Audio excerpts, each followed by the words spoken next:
The capybara's calm shape hides a brutal burden, its body crowded with parasites from head to limb. In the hidden folds of the neck, the infestation grows thick enough to feel almost unbearable. Even the broad back is not spared, its fur broken by clusters that cling and feed. The burden extends down the limbs, into the joints, where every step can feel a little worse. It tries to shake off the irritation, but the parasites hold fast.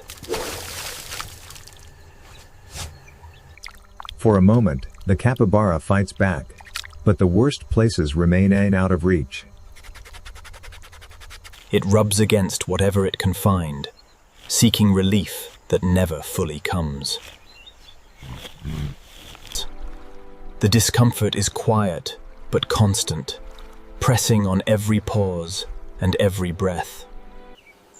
At the ear base, where the skin is soft and hidden, the parasites gather in their heaviest clusters. Across the flanks, the burden spreads wide enough to cover almost every comfortable resting place. So the capybara waits, carrying its burden in silence, unaware that help is close. A second cleaner joins the first, drawn toward the richest clusters around the neck and shoulders. Then, from the reeds, sharp-eyed cleaners notice the burden written across the capybara's fur. The first cleaner approaches with caution, measuring the giant rodent before making contact. The moment of trust begins when the first bird lands, and the capybara does not resist. Now the inspection narrows, from the whole burden to a single parasite chosen for removal. The first peck is careful, but it marks the beginning of something the capybara could never do alone. Stillness becomes a kind of cooperation, giving the birds the time they need to work. Soon, the first pair is joined by others, turning caution into purposeful work. At the neck, where the infestation ran deepest, the birds begin to clear the first real space. The birds know where the burden is worst, and they move there without hesitation. Now the work becomes visible, a swollen tick shifting under the pull of a hooked beak. Now the real work begins, as a small team of cleaners spreads across the capybara's burdened body. Across the back, each bite lightens the capybara's burden by. Around the ear, precision matters. The cleaner works with. The thickest clusters become the first targets, stripped away. For the bird, the burden becomes food, a reward too. The cleaners spread from shoulder to flank, following the parasite.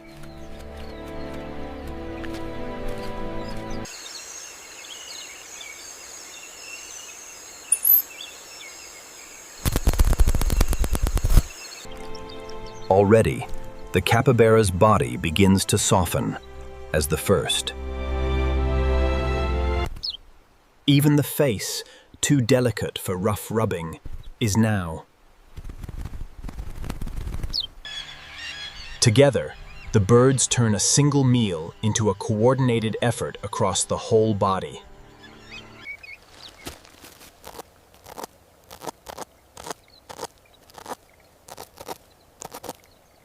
What looks like tenderness is also hunger, and the partnership works because both needs are real. As one region clears, the cleaners shift their focus to the next remaining burden.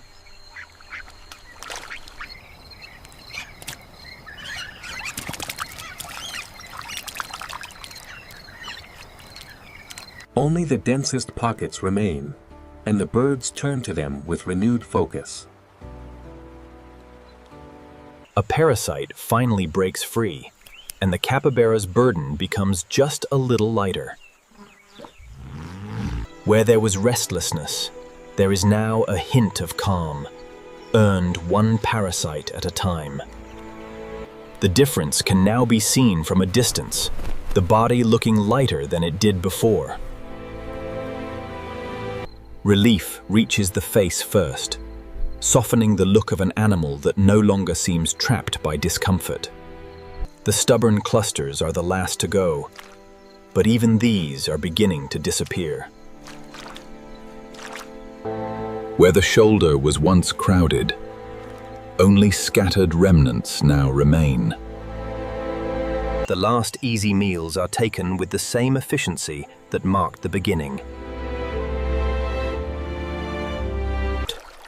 The body softens now, no longer driven by the same constant irritation. Beneath the bird's work, the capybara's coat begins to look like its own again. Even the riverbank seems calmer now, as if the tension has drained away with the parasites. The work is nearly done, reduced now to careful checks for the last hidden stragglers. What remains is not suffering, but the quiet after it, held in the stillness of a calmer body.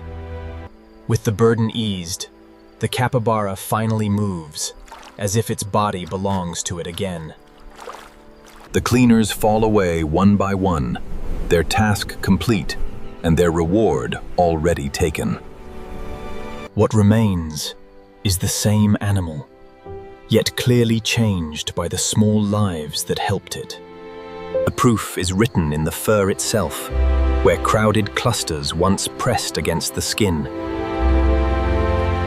For the bird, the exchange ends simply, with a full crop and a safe perch. The capybara stands lighter now, in the same place where its burden once seemed overwhelming.